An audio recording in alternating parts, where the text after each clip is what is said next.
ವೇದಿಕೆ ಮೇಲೆ ಆಗಮಿಸಿ ಪರಮ ಪೂಜ್ಯರಿಂದ ಆಶೀರ್ವಾದವನ್ನು ಪಡೆದುಕೊಳ್ಳಬೇಕಾಗಿ ವಿನಂತಿಸಿಕೊಳ್ತಾ ಇದ್ದೇನೆ.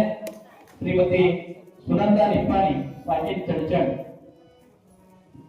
ಅದೇ ರೀತಿ ಇನ್ನೋರ್ವ ಸಹೋದರಿ ಶ್ರೀಮತಿ ಶಿವಮ್ಮ ಪಾವಲೆ ಚಡ್ಚಣ ಗ್ರಾಮದಿಂದ ಆಗಮಿಸಿದ್ದಾರೆ.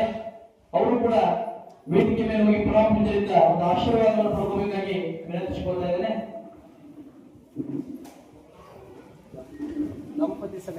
ದಂಪತಿ ಸಮೇತ ಶ್ರೀಮತಿ ಶಿವಮ್ಮ ಪಾವಲೆ ಅವರು ದಂಪತಿ ಸಮೇತ ಆಗಮಿಸಿ ಪರಮ ಪೂಜ್ಯರಿಂದ ಒಂದು ಆಶೀರ್ವಾದವನ್ನು ಪಡೆದುಕೊಳ್ಳಬೇಕಾಗಿ ವಿನಂತಿಸಿಕೊಳ್ತಾರೆ. ಇವರ ಚಪ್ಪಾಳಿಯೊಂದಿಗೆ ಅವರನ್ನ ಗೌರವಿಸಬೇಕಾಗಿ ವಿನಂತಿಸಿಕೊಳ್ತಾ ಇದ್ದೇನೆ.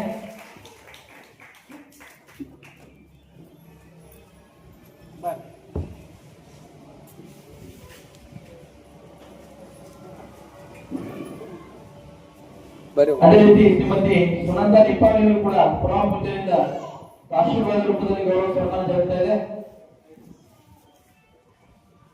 ಅದೇ ರೀತಿ ಇವತ್ತಿನ ಈ ಒಂದು ಪುರಾಣ ಭೋಜನ ಕಾರ್ಯಕ್ರಮದಲ್ಲಿ ಆಗಮಿಸಿರ್ತಕ್ಕಂಥ ಹಿರಿಯರು ವೇದಮೂರ್ತಿ ನಾಗಯ್ಯ ಸಿದ್ದಯ್ಯ ಗಾಳಿಮಠ್ ಅವರು ಕೂಡ ವೇದಿಕೆ ಮೇಲೆ ಆಗಮಿಸಿ ಪರಮ ಪೂಜ್ಯರಿಂದ ಆಶೀರ್ವಾದವನ್ನು ಪಡೆದುಕೊಳ್ಳಬೇಕಾಗಿ ವಿನಂತಿಸಿಕೊಳ್ತಾ ಇದ್ದೇನೆ. ಶ್ರೀ ವೇದಮೂರ್ತಿ ನಾಗಯ್ಯ ಸಿದ್ದಯ್ಯ ಗಾಳಿಮಠ್ ಅವರು ಕೂಡ ವೇದಿಕೆ ಮೇಲೆ ಆಗಮಿಸಿ ಪರಮ ಪೂಜ್ಯರಿಂದ ಆಶೀರ್ವಾದವನ್ನು ಪಡೆದುಕೊಳ್ಳಬೇಕಾಗಿ ವಿನಂತಿಸಿಕೊಳ್ತಾ ಇದ್ದೇನೆ. ಅದೇ ರೀತಿ ಶ್ರೀಮಠದ ಆಶೀರ್ವಾದಕ್ಕೆ ಕಾಯಕದಲ್ಲಿ ನಿರತರಾಗಿರ್ತಕ್ಕಂಥ ಎಲ್ಲ ಕಾಯಕ ಜೀವಿಗಳನ್ನ ಒಂದು ಗೌರವಿಸುವಂತ ಒಂದು ಆಶೀರ್ವಾದದೊಂದಿಗೆ ಇವತ್ತಿನ ದಿನ ನಮ್ಮ ಆಮೇಲೆ ಪಟ್ಟಣದ ಕಾಲಿಂ ಸಾಹೇಬ್ ಚಾಲಕರ ಸಂಘದ ವತಿಯಿಂದ ಅನೇಕ ಪದಾಧಿಕಾರಿಗಳು ಕೂಡ ಈ ಒಂದು ಕಾರ್ಯಕ್ರಮದಲ್ಲಿ ಪಾಲ್ಗೊಂಡಿದ್ದಾರೆ. ಪ್ರಥಮವಾಗಿ ಈ ಒಂದು ಕಾಲಿಂ ಸಾಹೇಬ್ ವಾಹನ ಚಾಲಕರ ಸಂಘದ ಅಧ್ಯಕ್ಷರಾಗಿರ್ತಕ್ಕಂಥ ಸಹೋದರ ಮೈಮೂನ್ ಕಮಲಾಪುರ ಅವರು ವೇದಿಕೆ ಮೇಲೆ ಆಗಮಿಸಿ ಪರಮ ಪೂಜ್ಯರಿಂದ ಆಶೀರ್ವಾದವನ್ನು ಪಡೆದುಕೊಳ್ಳಬೇಕಾಗಿ ವಿನಂತಿಸಿಕೊಳ್ತಾ ಇದ್ದಾರೆ. ಮೈಮೂನ್ ಕಮಲಾಪುರ ಅವರು. ಅದೇ ರೀತಿ ಈ ಒಂದು ವಾಹನ ಚಾಲಕರ ಸಂಘದ ಉಪಾಧ್ಯಕ್ಷರಾಗಿರ್ತಕ್ಕಂಥ ಸಹೋದರ ಗುರು ತಾರಾಪುರವರು ಕೂಡ ವೇದಿಕೆ ಮೇಲೆ ಆಗಮಿಸಬೇಕು. ಅವರಿಗೂ ಕೂಡ ಪರಮ ಪೂಜ್ಯರಿಂದ ಒಂದು ಆಶೀರ್ವಾದ ರೂಪದಲ್ಲಿ ಗೌರವ ಸನ್ಮಾನ ವೇದಿಕೆ ಮೇಲೆ ಜರುಗ್ತಾ ಇದೆ. ಅದೇ ರೀತಿ ಇನ್ನೋರ್ವ ವಾಹನ ಚಾಲಕ ಸಂಘ ಪದಾಧಿಕಾರಿಗಳಾಗಿರ್ತಕ್ಕಂಥ ಶ್ರೀಯುತ ಶ್ರೀಶೈಲ ಬೊಮ್ಮನಹಳ್ಳಿ ಅವರು ಕೂಡ ವೇದಿಕೆ ಮೇಲೆ ಆಗಮಿಸಿ ಪರಮ ಪೂಜ್ಯರಿಂದ ಒಂದು ಆಶೀರ್ವಾದವನ್ನು ಪಡೆದುಕೊಳ್ಳಬೇಕಾಗಿ ವಿನಂತಿಸಿಕೊಳ್ತಾ ಇದ್ದಾರೆ. ಅದೇ ರೀತಿ ಸಹೋದರ ರಮೇಶ್ ದೊಡ್ಡವರು ಕೂಡ ವೇದಿಕೆ ಮೇಲೆ ಆಗಮಿಸಬೇಕು. ಅವರು ಕೂಡ ಪರಮ ಪೂಜ್ಯರಿಂದ ಒಂದು ಆಶೀರ್ವಾದವನ್ನು ಪಡೆದುಕೊಳ್ಳಬೇಕಾಗಿ ವಿನಂತಿಸಿಕೊಳ್ತಾ ಇದ್ದಾರೆ. ಅದೇ ರೀತಿ ಅಂಬರೀಶ್ ಬಡಿಗೆ ಅವರು ಕೂಡ,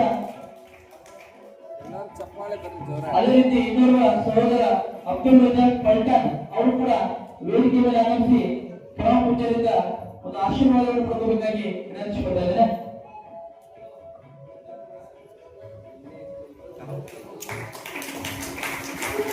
ಮಲ್ಲಿಕಾರ್ಜುನ್ ವಿಕ್ರಮೂರ್ತಿ ಅವರು ಕೂಡ ವೇದಿಕೆ ಮೇಲೆ ಆಗಮಿಸಿ ಪರಮ ಪೂಜ್ಯರಿಂದ ಆಶೀರ್ವಾದವನ್ನು ಪಡೆದುಕೊಳ್ಳಬೇಕಾಗಿ ವಿನಂತಿಸಿಕೊಳ್ತಾ ಇದ್ದಾರೆ. ಸಹೋದರ ಮಲ್ಲಿಕಾರ್ಜುನ್ ವಿಕ್ರಮೂರ್ತಿ ಅವರು ಕೂಡ ವೇದಿಕೆ ಮೇಲೆ ಆಗಮಿಸಬೇಕು. ಜಗು ನಾರಾಯಣ ಅವರು ಕೂಡ ವೇದಿಕೆ ಮೇಲೆ ಹೋಗಿ ಪರಮ ಪೂಜ್ಯರಿಂದ ಆಶೀರ್ವಾದವನ್ನು ಪಡೆದುಕೊಳ್ಳಬೇಕಾಗಿ ವಿನಂತಿಸಿಕೊಳ್ತಾ ಇದ್ದಾರೆ. ಅದೇ ರೀತಿ ಇವತ್ತಿನ ಈ ಒಂದು ಪುರಾಣ ಪ್ರವಚನ ಕಾರ್ಯಕ್ರಮದಲ್ಲಿ ಬಟ್ಟೆ ವ್ಯಾಪಾರಸ್ಥರ ಪರವಾಗಿ ಕೂಡ ಅನೇಕ ಅತಿಥಿಗಳು ಆಗಮಿಸಿದ್ದಾರೆ. ಪ್ರಥಮವಾಗಿ ಶ್ರೀಯುತ ಅಪ್ಪುಗೌಡ ಎನ್ ಪಾಟೀಲ್ ಸಾಕಿನ ಹೂವಿನಹಳ್ಳಿ ಅವರು ಕೂಡ ವೇದಿಕೆ ಮೇಲೆ ಆಗಮಿಸಿ ಪರಮ ಪೂಜ್ಯರಿಂದ ಒಂದು ಆಶೀರ್ವಾದವನ್ನು ಪಡೆದುಕೊಳ್ಳಬೇಕಾಗಿ ವಿನಂತಿಸಿಕೊಳ್ತಾ ಇದ್ದಾರೆ.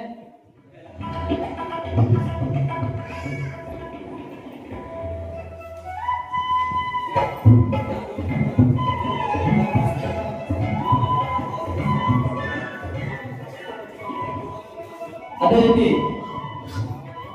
ಈ ಒಂದು ಪುರಾಣ ಪ್ರವಚನ ಕಾರ್ಯಕ್ರಮದಲ್ಲಿ ಶ್ರೀಯುತ ಅಪ್ಪುಗೌಡ ಎನ್ ಪಾಟೀಲ್ ಅವರಿಂದ ಪರಮ ಪೂಜ್ಯರಿಗೆ ಫೋಟೋ ಕಾಣಿಕೆ ನೀಡುವ ಮುಖಾಂತರ ಒಂದು ಗೌರವ ಸನ್ಮಾನ ವೇದಿಕೆ ಮೇಲೆ ಜರುಗ್ತಾ ಇದೆ. ಅದಾದ ನಂತರ ಪರಮ ಪೂಜ್ಯರವರಿಗೆ ಆಶೀರ್ವದಿಸಬೇಕಾಗಿ ವಿನಂತಿಸಿಕೊಳ್ತಾ ಇದೆ.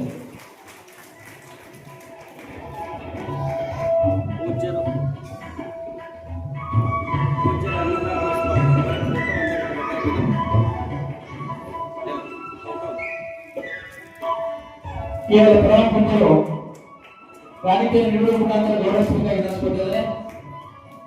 ಅದೇ ರೀತಿ ಇವತ್ತು ಬಟ್ಟೆ ವ್ಯಾಪಾರಸ್ಥರ ಪರವಾಗಿ ಇನ್ನೋರ್ವ ಅತಿಥಿಗಳಾಗಿ ಆಗಮಿಸಿರ್ತಕ್ಕಂಥ ಸಹೋದರ ಸಂಗನಗೌಡ ಹನುಮನಿಯವರು ಕೂಡ ಪ್ರಧಾನ ಪಂಚರಿಂದ ಆಶೀರ್ವಾದ ಪಡೆದುಕೊಳ್ಳಬೇಕಾಗಿ ಅನಿಸ್ಕೊಳ್ತಾ ಇದ್ದಾರೆ.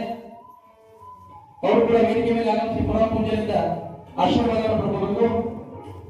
ಅದೇ ರೀತಿ ಇವತ್ತಿನ ಒಂದು ಪುರಾಣ ಪ್ರವಚನ ಕಾರ್ಯಕ್ರಮದಲ್ಲಿ ಇನ್ನೋರ್ವ ಅತಿಥಿಗಳಾಗಿ ಆಗಮಿಸಿರ್ತಕ್ಕಂಥ ಶ್ರೀಮತಿ ಅಂಜನಾ ಸಿದ್ದರಾಮ್ ಕಡದಗೌಡ ಅಕ್ಕವರು ಕೂಡ ವೇದಿಕೆ ಮೇಲೆ ಆಗಮಿಸಿ ಪುರಾಣ ಪೂಜೆಯಿಂದ ಆಶೀರ್ವಾದವನ್ನು ಕೊಡಬೇಕಾಗಿ ವಿನಂತಿಸಿಕೊಳ್ತಾರೆ.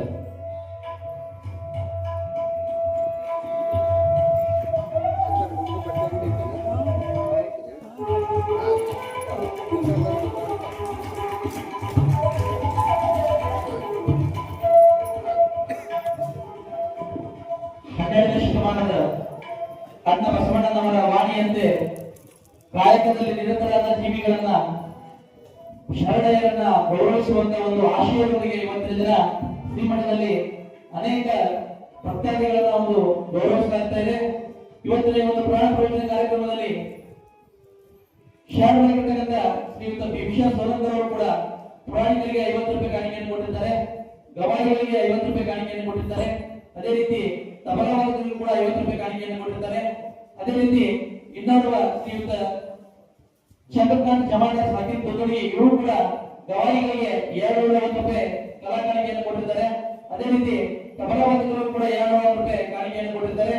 ಅದೇ ರೀತಿ ಇವತ್ತಿನ ಪುರಾಣ ಪ್ರವಚನ ಕಾರ್ಯಕ್ರಮದಲ್ಲಿ ಶ್ರೀಯುತ ಶಿವಪ್ಪ ಹನುಮನಿಯವರು ಕೂಡ ಗವಾಯಿಗಳಿಗೆ 100 ರೂಪಾಯಿ, ತಬಲಾವಾದಕರಿಗೆ 100 ರೂಪಾಯಿ ಕಾಣಿಕೆಯನ್ನು ಕೊಟ್ಟಿದ್ದಾರೆ. ಈ ಕಾಣಿಕೆಯನ್ನು ಕೊಟ್ಟಿರ್ತಕ್ಕಂಥ ಎಲ್ಲ ಶರಣರಿಗೆ ಮತ್ತೊಮ್ಮೆ ಶ್ರೀಮಠದ ಪರವಾಗಿ ಧನ್ಯವಾದಗಳನ್ನು ಅರ್ಪಿಸ್ತಾ ಇದ್ದೇನೆ. ಅದೇ ರೀತಿ ಇವತ್ತಿನ ಪುರಾಣ ಪ್ರವಚನ ಕಾರ್ಯಕ್ರಮದಲ್ಲಿ ಲಗ್ನದ ಆಯ್ಕೆಯಾಗಿ ಗುರುಬಾಯಿ ಹೊಸಮನಿಯವರು ಕೂಡ 50 ರೂಪಾಯಿ ಕಾಣಿಕೆಯನ್ನು ಕೊಟ್ಟಿದ್ದಾರೆ. ಶ್ರೀ ಕಲ್ಲಪ್ಪ ಶಿವಶಾರರು ಕೂಡ 20 ರೂಪಾಯಿ, ಬಸವಂತರಾಯ್ ಬಂದೇವರು ಕೂಡ 21 ರೂಪಾಯಿ ಕಾಣಿಕೆಯನ್ನು ಕೊಟ್ಟಿದ್ದಾರೆ. ಅವರಿಗೂ ಕೂಡ ಶ್ರೀಮಠದ ಪರವಾಗಿ ತುಂಬ ಹೃದಯದ ಧನ್ಯವಾದಗಳನ್ನು ಅರ್ಪಿಸ್ತಾ ಇದ್ದೇನೆ. ಅದೇ ರೀತಿ ಇವತ್ತಿನ